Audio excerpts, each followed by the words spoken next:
के 350 वर्ग किलोमीटर क्षेत्र पर यूक्रेन की सेना का कब्जा है और फरवरी 2022 में रूस की यूक्रेन पर अचानक हमला करने के बाद से रूस के भीतर ये यूक्रेन की अब तक की सबसे बड़ी कार्रवाई है। जरा रिपोर्ट के जरिए समझिए कि आखिर क्या बड़ी कार्रवाई की गई है।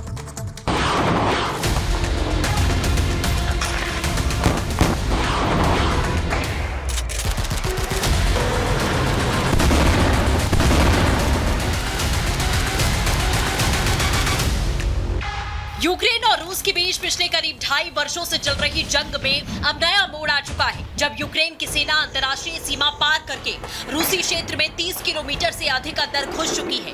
करीब 1000 से अधिक यूक्रेनी सैनिक रूसी सीमा में घुस चुके हैं और उसने कुर्स्क ओब्लास्ट क्षेत्र पर कब्जा कर लिया है। कीव ने दुश्मन के इलाके में जबरदस्त आर्टिलरी फायर और ड्रोन हमले किए। यूक्रेनी सैनिकों ने सीमा पार कर रूस के पश्चिमी कुर्स्क क्षेत्र में एक चौंकाने वाला हमला किया था।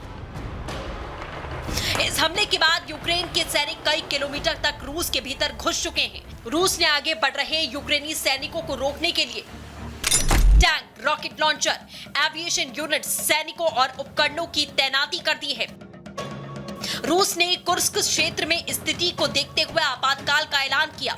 रूसी राष्ट्रपति व्लादिमीर पुतिन ने इस घुसपैठ को बड़े पैमाने पर उकसाने वाली कार्रवाई बताया। रूस ने यूक्रेन के इस हमले के बाद पलटवार किया। कुर्स्क क्षेत्र में यूक्रेनी ठिकानों पर टैंक, क्रू द्वारा गोलीबारी के साथ रात भर हवाई हमले किए। रिपोर्ट्स के मुताबिक एक रूसी विमान के जरिए दागी गई मिसाइल यूक्रेन के शॉपिंग मॉल में जा गिरी, जिसमें कम से कम 10 लोगों की जान चली गई। कुल मिलाकर रूस यूक्रेन की जंग और खूनी होती दिखाई दे रही है। Bureau report, Republic Bharat.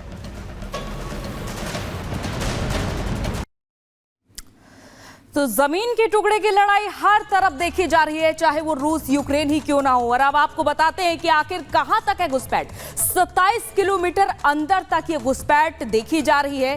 3000 सैनिक है जो घुसपैठ कर रहे हैं और इसके आगे समझिए कि 650 वर्ग किलोमीटर तक कब्जा जमा कर रखा गया है। परमाणु खतरा भी मंडरा रहा है। कुर्स्क एटमी प्लांट पर हमले की आशंका भी जताई जा रही है और प्लांट से 22 किलोमीटर दूरी पर यूक्रेनी सेना पहले से तैनात है। 9 किलोमीटर प्रति घंटे की रफ्तार से ये यूक्रेनी सेना बढ़ रही है। 3000 सैनिक बढ़ रहे हैं इस यूक्रेनी सेना में। अब आगे देखिए, आगे की स्थिति समझिए, क्योंकि 9 किलोमीटर प्रति घंटे की रफ्तार से जब ये सैनिक बढ़ रहे हैं तो आगे फिर परिणाम क्या होंगे ये समझने की बात है, क्योंकि रूस और यूक्रेन के बीच जो लगातार ये जंग जारी है ये थम नहीं रही है और यहां पर भी जमीन के टुकड़े की लड़ाई भी अब समझी जा रही है। यूक्रेन के खार्किव से 85 मील दूर है ये कुर्स्क, जिसको लेकर की ये जंग जारी है। रूस के 3 सबसे बड़े परमाणु ऊर्जा संयंत्रों में से एक है। तो ये ज़ेलेंस्की का प्लान एन है और देश के 4 सबसे बड़े बिजली उत्पादकों में से कुर्स्क एक माना जाता है।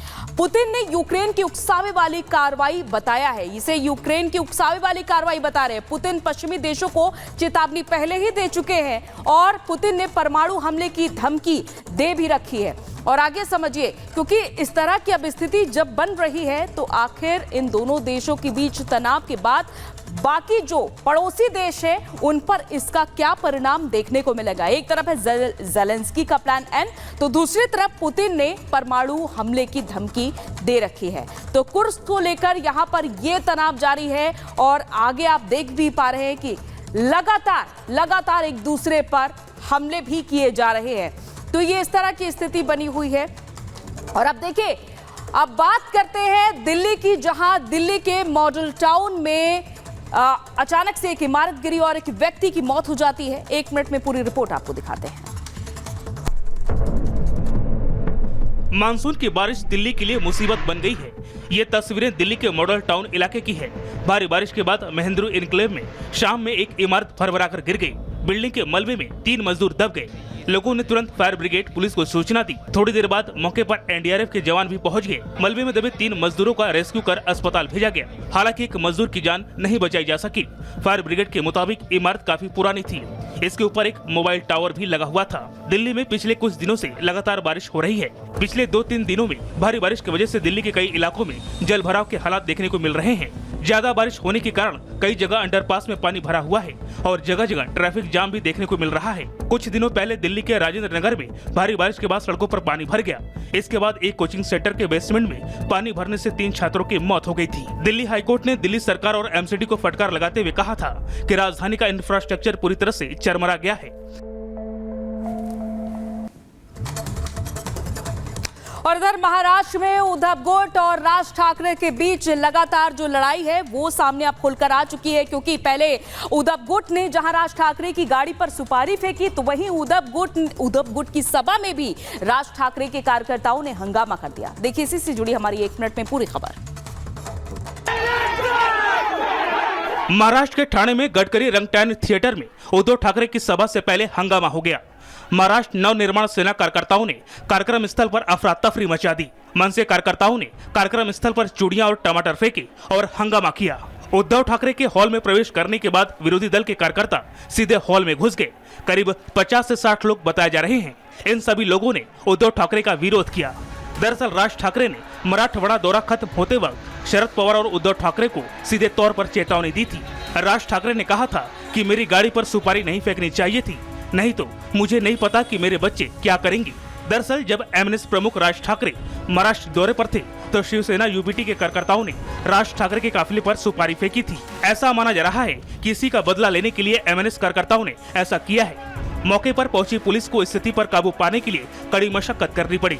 पुलिस ने महाराष्ट्र नवनिर्माण सेना के 50 कार्यकर्ताओं को गिरफ्तार कर लिया।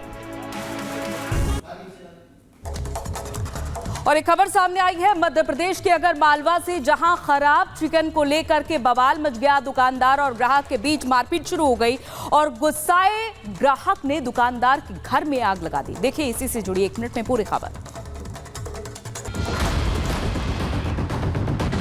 मध्य प्रदेश के आगर मालवा में खराब चिकन देने पर ग्राहक और दुकानदार के बीच जमकर विवाद हो गया। विवाद इतना बढ़ गया कि ग्राहक पर दुकानदार ने चाकू से हमला कर दिया। चाकू से इस हमले में ग्राहक घायल हो गया। दरअसल आगर मालवा के गंगापुर में एक युवक दुकान पर चिकन लेने गया और खराब चिकन मिलने पर ग्राहक ने इसका विरोध किया, जिस पर दुकानदार ने ग्राहक पर चाकू से हमला कर दिया। हमले में ग्राहक घायल हो गया, जिसके बाद वो किसी तरह से घर पहुंचा। पहले तो परिजनों ने उसे अस्पताल में इलाज के लिए भर्ती कराया, लेकिन नाराजगी इतनी बढ़ गई कि नाराज ग्रामीणों ने दुकानदार के घर को आग के हवाले कर दिया। पुलिस ने इस मामले में आरोपी दुकानदार समीर और उसके माता पिता के खिलाफ मामला दर्ज किया है और मामले की जांच शुरू कर दी है। हालांकि पुलिस ने किसी भी तरह के विवाद को रोकने के लिए भारी संख्या में पुलिस बल तैनात कर दिया है। Bureau report, Republic Bharat.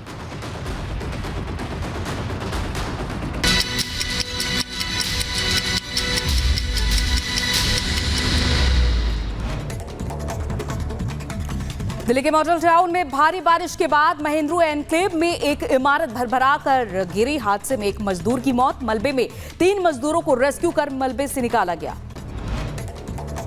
Bihar के सीतामढ़ी में तेज रफ्तार बस अनियंत्रित होकर घर में जा घुसी। बस सवार सभी यात्री बाल बाल बचे। यूपी के बहराइच में आदमखोर भेड़िए का आतंक। भेड़िए ने 3 मासूमों पर हमला कर घायल कर दिया। मध्य प्रदेश आगर मालवा इलाके में खराब चिकन को लेकर विवाद हो गया, जहां दुकानदार ने ग्राहक को चाकू मारा। नाराज ग्रामीणों ने दुकानदार के घर में आग लगा दी। यूपी के बुलंदशहर में हर्ष फायरिंग के आरोप में 3 युवकों के खिलाफ रिपोर्ट दर्ज। आरोपी फरार, पुलिस कर रही है तलाश। यूपी के बुलंदशहर में छात्रा से छेड़छाड़ करने वाले मनचले की पिटाई का वीडियो सोशल मीडिया पर वायरल। यूपी के शाहजहांपुर में चोरों के हौसले बुलंद। घर से जनसेवा केंद्र के रखे 3,09,000 रुपए चोरों ने चुरा लिए। यूपी के रायबरेली में एसपी ने सिपाही को निलंबित कर दिया, जहां सिपाही पर छात्रा से अश्लील हरकत करने का आरोप। यूपी के बांदा में बदमाशों के हौसले बुलंद। युवक की गोली मारकर हत्या कर दी। यूपी के सोनभद्र में व्यापारी दंपति की हत्या से मचा हड़कंप। घर में खून से लथपथ मिला पति पत्नी का शव। बांग्लादेश में हिंदुओं पर हो रहे अत्याचार के खिलाफ जम्मू में विरोध प्रदर्शन। जम्मू में लोग बांग्लादेश में हिंदुओं को बचाओ लिखे हुए पोस्टर लेकर सड़कों पर दिखे। जम्मू में हिंदुओं पर हमले के खिलाफ विरोध रैली निकाली गई, जहां अखिल भारतीय पूर्व सैनिक सेवा परिषद ने निकाली रैली।